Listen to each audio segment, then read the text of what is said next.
My name is Sarah Mitchell and I'm 28 years old now. What I'm about to tell you is the story of how I lost my family at 13 and found a real one in the most unexpected place. This isn't a story about forgiveness or reconciliation. This is about justice, consequences, and the difference between people who call themselves parents and people who actually earn that title. Before I tell you what happened at that graduation ceremony, when my biological mother sat frozen in her seat while 847 people watched me honor the woman who actually raised me, I need to take you back to where it all started. Back to St. Mary's Hospital, room 314, on a Tuesday afternoon in October when I was just 13 years old. I remember the exact smell of that hospital room. Antiseptic mixed with something floral from the air freshener they used. I was sitting on the examination table, my legs dangling because I was still small for my age, wearing one of those paper gowns that never close properly in the back. Dr. Patterson had just finished explaining my diagnosis to my parents. Acute lymphoblastic leukemia. Oh, they called it. The most common type of childhood cancer, he said, but also one of the most treatable. With aggressive chemotherapy, my survival rate was around 85 to 90%. Good odds, he kept saying. Really good odds. My mother, Linda, sat in the plastic chair by the window staring at a spot on the wall. My father, Robert, stood with his arms crossed, his face getting redder by the minute. My older sister, Jessica, 16 at the time, was texting on her phone, barely paying attention. The treatment protocol will be intensive, Dr. Patterson continued, pulling up charts on his tablet. We're looking at approximately 2 to 3 years of chemotherapy. The first phase is induction therapy, which lasts about a month. Sarah will need to be hospitalized for most of that time.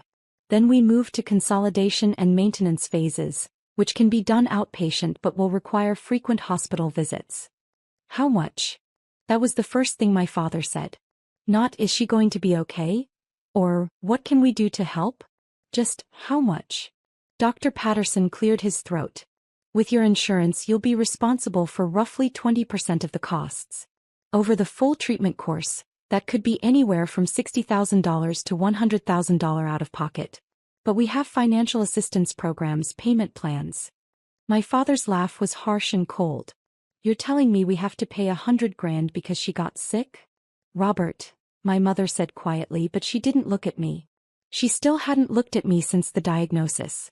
Sir, I understand this is overwhelming, Dr. Patterson said. But Sarah's prognosis is excellent. With treatment, she has every chance of beating this and living a completely normal life. Jessica is applying to colleges next year, my father said as if the doctor hadn't spoken. Yale. Princeton. She got a 1520 on her SAT. We've been saving for her education since she was born. The room went silent. Dr. Patterson looked between my parents and me, clearly uncomfortable. Perhaps we should discuss this privately? Sarah doesn't need to. Sarah needs to understand reality. My father cut him off. He finally looked at me and there was nothing in his eyes. No love. No concern. Just cold calculation. We have $180,000 in the college fund. That's for your sister's education. Her future. We're not throwing that away on medical bills. I felt something crack inside my chest and it had nothing to do with the cancer. There are other options, Dr. Patterson said, his voice strained. State programs, charity care, Medicaid. We're not taking charity, my mother spoke up suddenly, some spark of pride finally animating her face. What would people think? Then what are you suggesting? Dr. Patterson asked, and I could hear the disbelief creeping into his professional demeanor. My father looked at me for a long moment. She's 13. She can be emancipated. Become a ward of the state. Then she qualifies for full Medicaid coverage and it doesn't touch our finances. The words didn't make sense at first. I kept waiting for him to say he was kidding, that he was just stressed and didn't mean it. But he stood there, arms still crossed, face set in determination. You cannot be serious, Dr. Patterson said. We have another child to think about, my mother said, and her voice was defensive now, like she was the victim in this situation. Jessica has a future. She's going to do great things. We can't let, she gestured vaguely in my direction, this destroy everything we've built. Mom. My voice came out small, childish. I'm scared. She looked at me then, finally. You'll be fine, Sarah. The doctor said the survival rate is good. You'll get treated, you'll get better, and when you're 18 you can figure out your own life. But we can't sacrifice Jessica's future for this. I'm your daughter, I whispered. And so is Jessica, my father snapped. And she actually has potential. He's going to be a doctor or a lawyer. He's brilliant. He paused, looking me up and down. You've always been average. Average grades, average everything. We're not destroying a promising future for an average one. If you're enjoying this story, please hit that like button. But only if you're genuinely connecting with this story. I create this content to share real experiences, and your support helps me continue. Dr. Patterson stood up abruptly.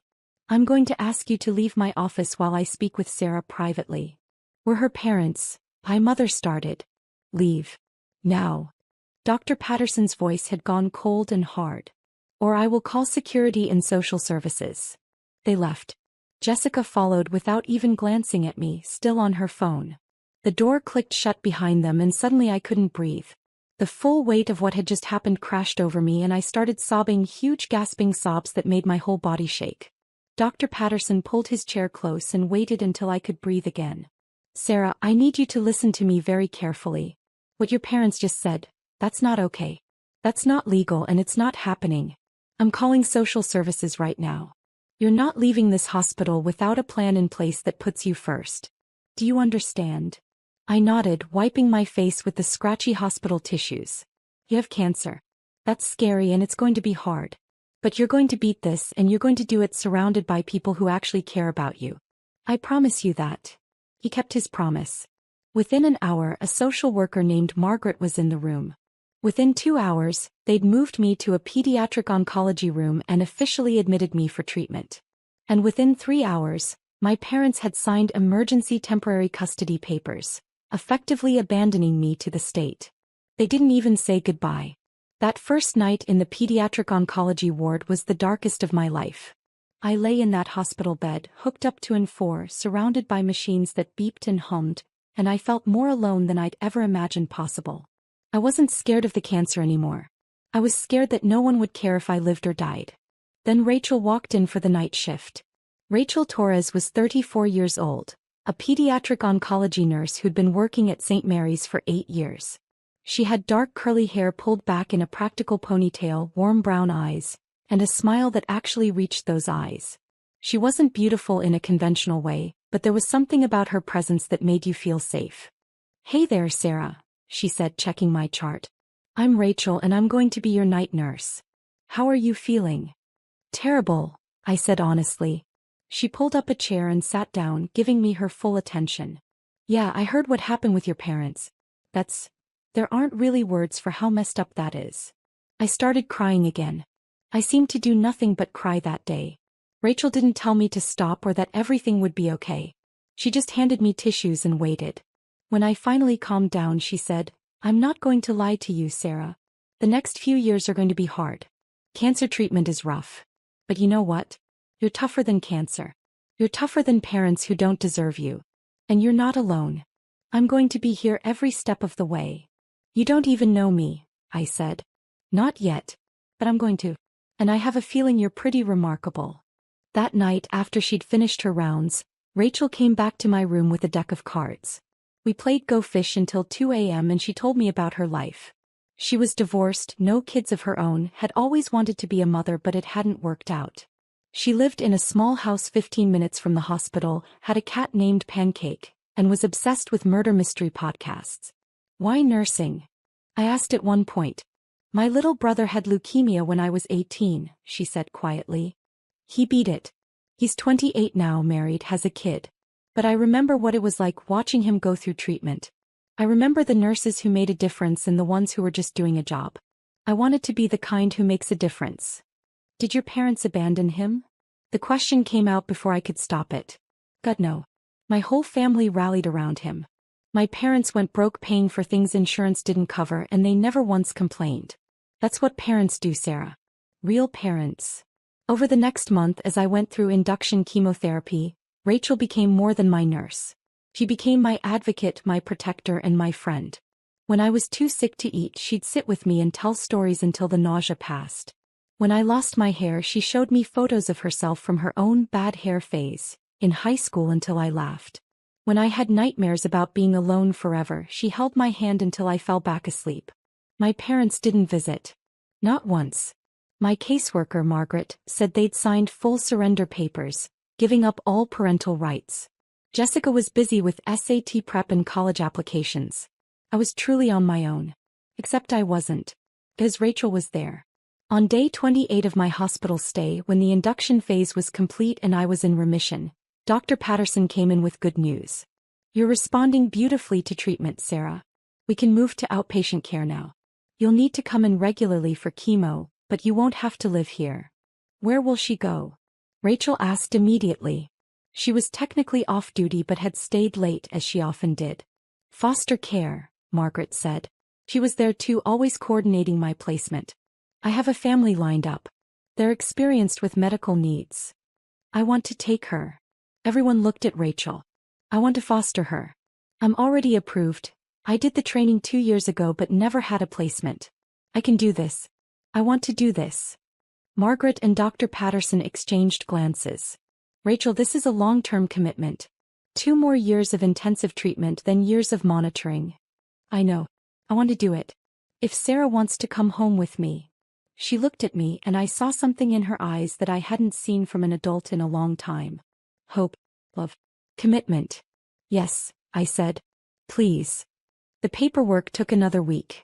During that time, Rachel brought photos of her house, talked about the room that would be mine, asked about my preferences for paint colors and decorations. She made plans like I was permanent, not temporary. Like I was her daughter, not just a foster placement. On November 15th, exactly 1 month after my diagnosis, Rachel drove me to her small 3-bedroom house on Maple Street. She carried my single bag of belongings, everything I owned in the world, and led me inside. This is your room, she said, opening a door on the 2nd floor. I stepped inside and stopped. The walls were painted a soft lavender, my favorite color, which I'd mentioned once in passing. There was a new bed with a purple comforter, a bookshelf already stocked with young adult novels, and a desk by the window. On the desk was a framed photo of Rachel and me from the hospital, both of us smiling at the camera. Welcome home, Sarah, Rachel said softly. I broke down crying for what felt like the 100th time that month. But this time they were different tears. These were tears of relief. Of gratitude. Of hope. Rachel wrapped her arms around me and held me while I cried. You're safe now. You're home. And I'm not going anywhere. He kept that promise too. The next 2 years were hard. There's no sugarcoating chemotherapy, it's brutal. But Rachel made it bearable. She drove me to every appointment, held my hand during every infusion, and sat with me through every bout of nausea. She learned to cook all the bland foods I could tolerate during treatment. She bought me soft hats and scarves when I felt self-conscious about my bald head. She helped me keep up with schoolwork through a home hospital program. But more than that, she gave me stability, structure, love. Every morning, even on my worst days, Rachel would come into my room and say, "Good morning, beautiful girl. It's a gift to see your face." Every night, no matter how late her shift ran, she'd come home and check on me, sitting on my bed to hear about my day. On good weeks, we'd go to the movies or the park. On bad weeks, we'd camp out on the couch with blankets and watch terrible reality TV. She never once complained about the cost. Insurance covered most of my treatment, but there were still expenses. Co-pays, medications, special foods, supplies. Rachel's house was small and modest, and I later learned she'd taken out a second mortgage to cover some of the costs. She never told me that at the time. She just made sure I had everything I needed. 6 months into my treatment, Rachel sat me down at the kitchen table with a serious expression. "Sarah, I need to ask you something important." My heart sank. Was she sending me back to foster care? Had she changed her mind? "I want to adopt you. Legally. Permanently. Not just foster care. I want you to be my daughter. My real daughter. Would that be okay with you?" I couldn't speak. I just nodded and cried, and Rachel cried too, and we held each other in that kitchen until Pancake the cat got jealous and demanded attention. The adoption process took another 4 months, but on my 14th birthday, I officially became Sarah Torres. Rachel threw a small party with some of her friends and a few kids I'd met through the hospital's support group. We ate chocolate cake. I was having a good week and could actually keep food down. And Rachel gave me a necklace with a pendant that had both our initials intertwined. "You're mine now," she said, fastening it around my neck. "Forever." Drop a comment and let me know where you're watching this from. Your support means everything to me. When I was 15 and finally finished active treatment, entering the maintenance phase with just monthly checkups, Rachel sat me down for another serious talk. You've missed almost 2 years of normal school. You're academically behind, and that's not your fault. You've been fighting for your life. But I want you to know something. You're brilliant, Sarah. I've watched you devour those books, ask questions that make doctors think twice, problem solve in ways that amaze me. You have so much potential, and I'm not going to let cancer or your biological parents' cruelty steal that from you. She enrolled me in an online advanced curriculum program and hired a tutor. She stayed up late helping me with homework she barely understood. She celebrated every small victory, every A on a test, every concept I mastered, every goal I reached. Why are you doing all this? I asked her once when she was falling asleep over my calculus homework at 11 p.m., You work full-time. You're exhausted. Why push me so hard? She looked up and her eyes were fierce. Because your biological parents told you that you were average. That you had no potential. That your sister's future was worth saving and yours wasn't. I'm going to prove them wrong. We're going to prove them wrong.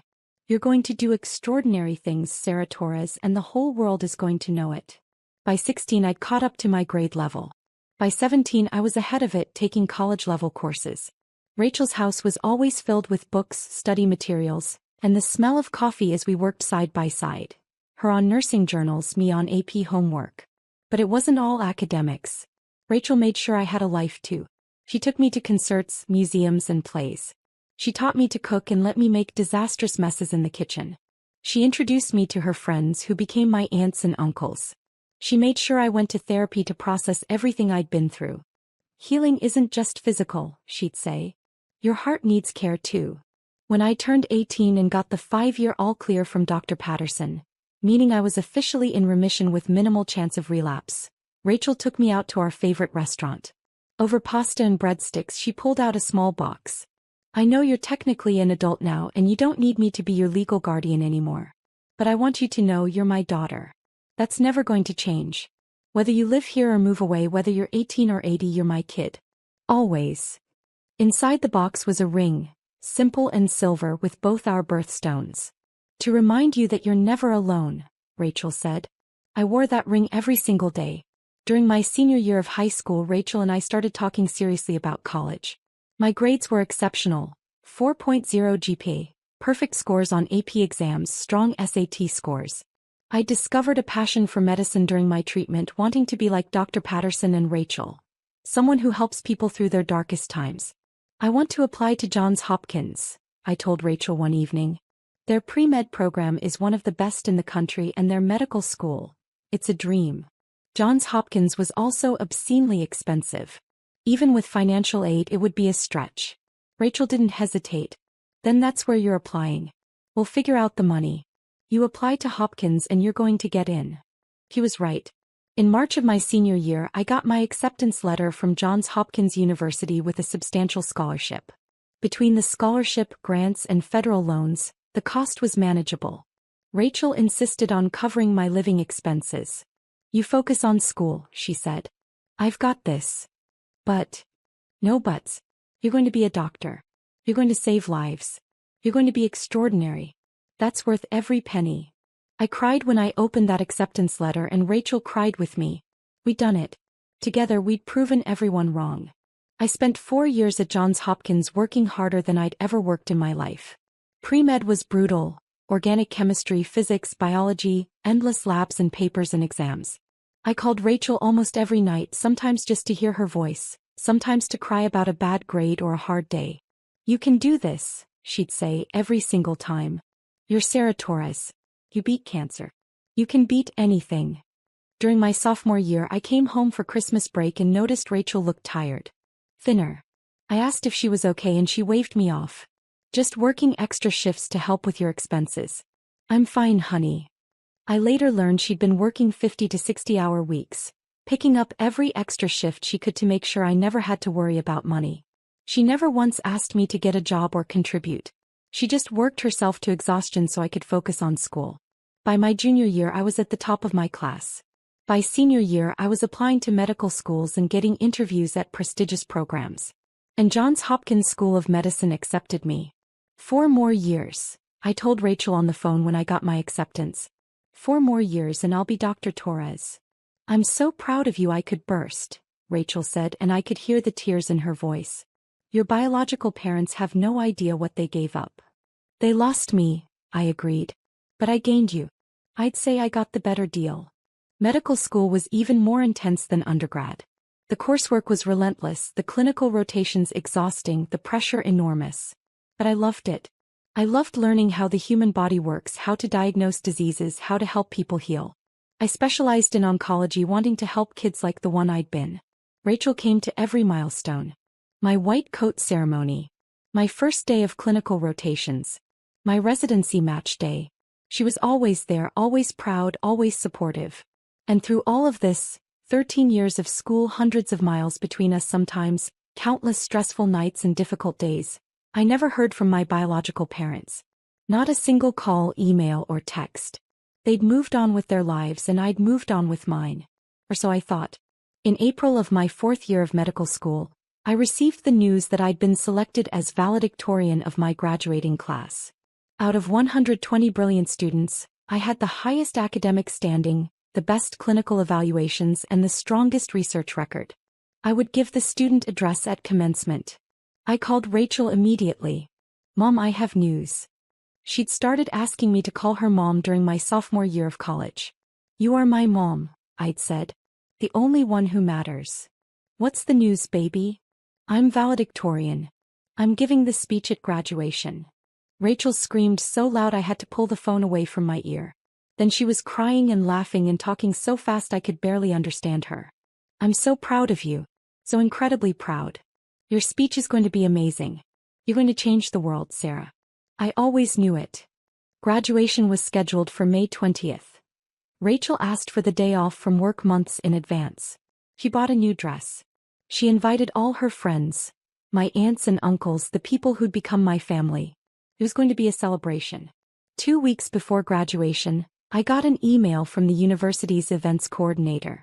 Due to my status as valedictorian, I was allowed to submit additional names for reserved seating beyond the standard 2-guest allocation. I immediately added names. Rachel, of course, plus 6 of her closest friends who'd become family to me.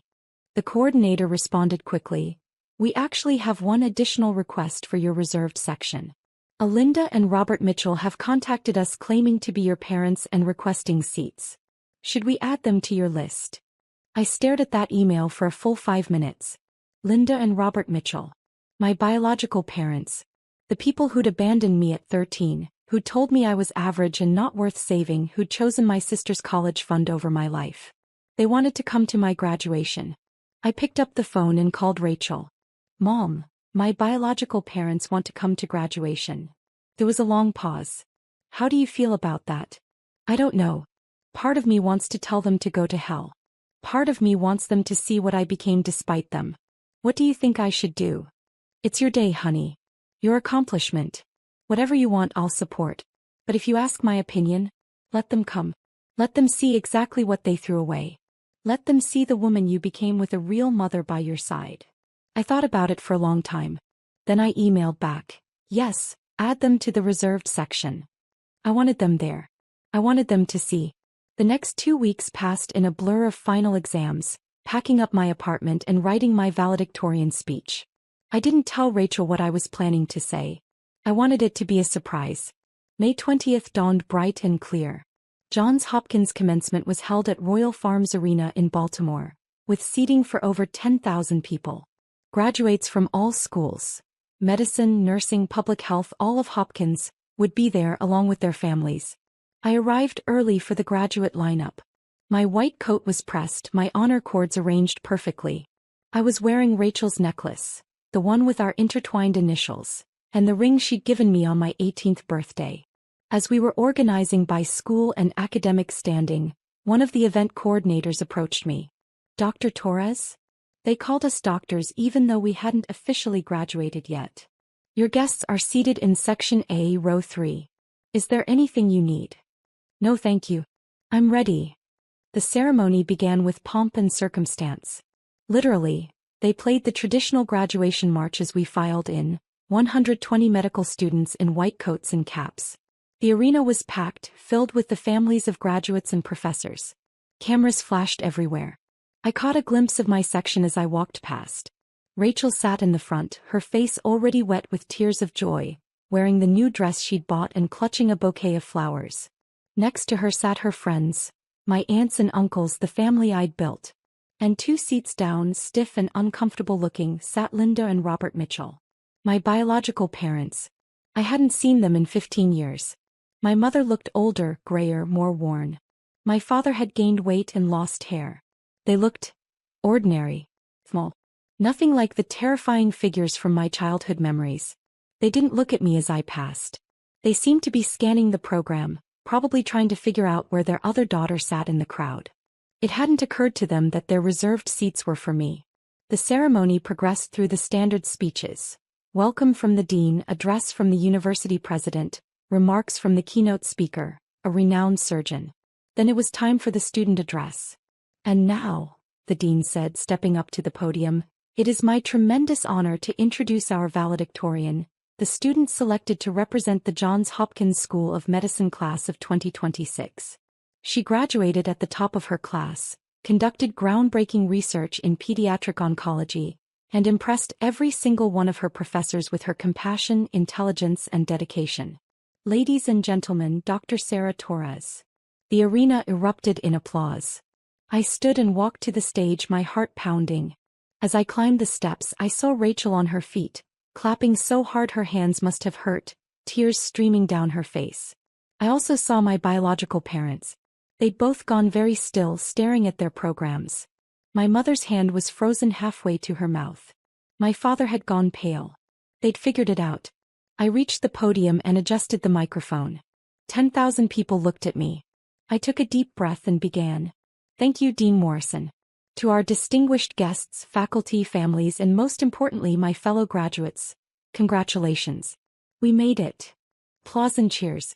When I was 13 years old, I was diagnosed with acute lymphoblastic leukemia. I remember sitting in that hospital room, terrified, wondering if I would live or die. I remember the doctor explaining treatment options, survival rates, the long road ahead. And I remember the moment I realized I would have to walk that road alone. The arena had gone quiet. Everyone was listening. My biological parents made a choice that day. They decided that my life wasn't worth saving. That the cost of treatment was too high. That their other daughter's college education was more important than my survival. They abandoned me in that hospital room and I never saw them again. I was 13 years old, bald from chemotherapy, terrified and alone. I could see my biological mother in the audience. She'd gone completely white, her hand now pressed fully over her mouth. My father stared at his lap, refusing to look up. Around them, people were starting to whisper, glancing in their direction. But I wasn't alone for long. Because a pediatric oncology nurse named Rachel Torres. I paused, looking directly at Rachel, who was openly sobbing now. Saw a scared child who needed a family. And she didn't just treat me as her patient. She brought me into her home. She held my hand through chemotherapy. She made me laugh when I wanted to give up. She taught me that family isn't about biology. It's about showing up. It's about love. It's about believing in someone even when they don't believe in themselves. Rachel covered her face with her hands, her shoulders shaking. Rachel adopted me when I was 14. She worked double shifts to pay for my needs. She stayed up late helping me catch up on the schoolwork I'd missed. She told me I could be anything I wanted, do anything I dreamed. When I said I wanted to go to Johns Hopkins, she said, "Then that's where you're going." And here I am. The audience applauded. I waited for it to quiet. I beat cancer. I graduated high school with honors. I completed my undergraduate degree in 3 years. I excelled in medical school. I'm going to be a pediatric oncologist helping kids like the one I was. And I did all of that because one woman believed in me. One woman showed me what real love looks like. I pulled off my cap, breaking protocol, but I didn't care. This degree belongs to Rachel Torres. This accomplishment is hers as much as mine. She saved my life not just from cancer but from believing I was worthless. She taught me that I deserved to take up space in this world. That I deserved to dream big. That I deserved to be loved. I looked directly at my biological parents for the first time. My mother was crying now, but they weren't tears of joy. They were tears of realization. My father still wouldn't look up. To my biological parents who are here today, I paused, letting that sink in, letting everyone in that arena know exactly who I was talking about. Thank you for teaching me what not to be. Thank you for showing me that titles don't make family. Thank you for giving me up so that I could find my real mother. The silence was deafening. And to Mom, I looked at Rachel, who was standing now, one hand pressed to her heart. Thank you for every sacrifice. Thank you for every late night, every doctor's appointment, every tear you wiped away. Thank you for choosing me when no one else did. Thank you for being my mom. You are the reason I'm standing here today. I love you. This is for you. The arena exploded. Applause, cheers, people standing, the noise overwhelming. But I only watched Rachel, who was crying so hard she couldn't stand properly, supported by her friends. She mouthed, "I love you," and I mouthed it back. And I watched my biological parents. My mother sat frozen, her face a mask of horror and grief. My father had his head in his hands. Around them, people had figured out who they were, and the looks they were receiving were not kind. They'd come to see their abandoned daughter graduate. Instead, they'd been publicly identified as the people who'd valued money over their child's life. I finished my speech. The parts about medicine, our responsibility to patients, our oath to do no harm. But the real message had already been delivered. When I returned to my seat, my classmates stood and clapped. Several of them hugged me as I passed. The rest of the ceremony blurred together. The conferring of degrees, the moving of tassels, the recessional. All I could think about was getting to Rachel. After the ceremony ended, there was a reception in the adjacent hall. I was immediately swarmed by classmates, professors, and people I didn't know congratulating me on my speech. Through the crowd, I could see Rachel pushing her way toward me. When she reached me, we both broke down. We held each other in the middle of that crowded reception hall and cried, not caring who saw. "You didn't have to do that," Rachel sobbed. "You didn't have to give me credit." "Yes, I did. Because it's true. All of it. I'm so proud of you. So proud." We were interrupted by Dean Morrison, who wanted photos, and then by local news reporters who'd caught wind of my speech and wanted interviews. Through it all, Rachel stayed by my side, her hand in mine. I saw my biological parents once more across the hall. They were standing alone, no one approaching them, watching me from a distance. My mother looked like she wanted to come over but was too afraid. My father looked angry, his face red. They didn't approach. After about 20 minutes, they left. I found out later what happened through a series of voicemails and emails that came over the following days. Apparently, after abandoning me 15 years earlier, my parents had indeed put all their resources into Jessica's education. She'd gone to Yale, then law school. She'd gotten a high-paying job at a corporate firm. She'd met and married a wealthy investment banker. My parents had been living off the financial support Jessica provided, having spent their own savings on her education and their retirement fund on helping her buy a house. But 6 months before my graduation, Jessica's husband had been caught in an insider trading scheme. He went to prison. Jessica lost her job in the resulting scandal. Their house was seized. Jessica, now broke and disgraced, could no longer support my parents. My parents had come to my graduation hoping to reconnect. Hoping that their abandoned daughter had somehow become successful enough to help them. They'd seen my name as valedictorian and thought it was an opportunity. Instead, they got publicly shamed in front of 10,000 people. My mother's first voicemail left that night. "Sarah, it's Mom. I know what you must think of us, but we never meant. We were scared. We made a mistake. A terrible mistake. But you're doing so well now and we're so proud, and we thought maybe we could. We need help.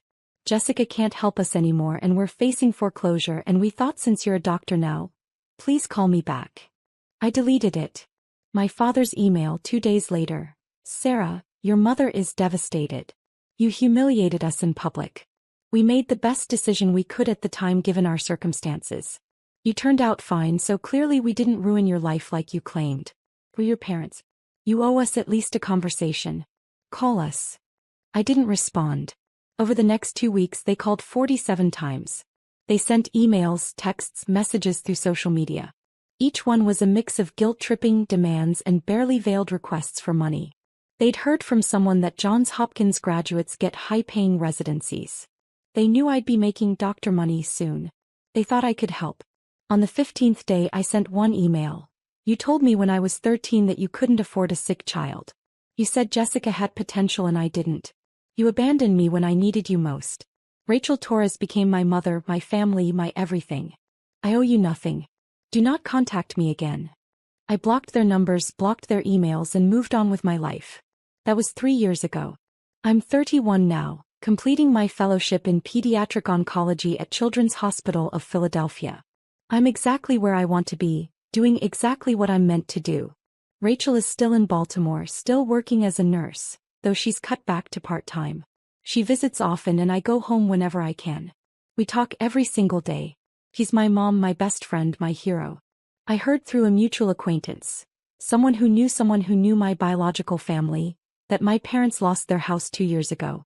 They're living in a small apartment, surviving on Social Security. Jessica apparently moved across the country and stopped talking to them after they kept asking her for money she didn't have. I feel nothing when I hear these updates. No satisfaction, no guilt, no sadness. They're strangers to me now. They made their choice 15 years ago and I made mine 3 years ago at that graduation ceremony. Sometimes people ask if I regret the speech. If I think I was too harsh. If I wonder about reconciliation. I don't regret anything. That speech wasn't about revenge. It was about truth. It was about honoring the woman who saved me and making sure the world knew what real love looks like. It was about showing every abandoned child watching that they can survive, thrive, and succeed despite the people who gave up on them. Rachel taught me that family is chosen, not given. That love is action, not words. That showing up every single day matters more than sharing DNA. I'm Dr. Sarah Torres. I beat cancer. I became a doctor. I'm saving lives just like Dr. Patterson and Rachel saved mine. And I did it all without the people who told me I wasn't worth saving. That's not revenge. That's justice. If you're watching this and you've been abandoned, rejected, or told you're not worth investing in, please hear me. Those people are wrong.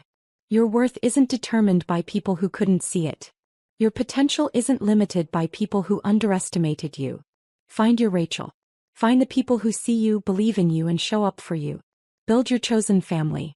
And then prove every single doubter wrong by becoming exactly who you're meant to be. I'm living proof that it's possible. And to Rachel, Mom, if you're watching this, thank you. For everything. For always. I love you.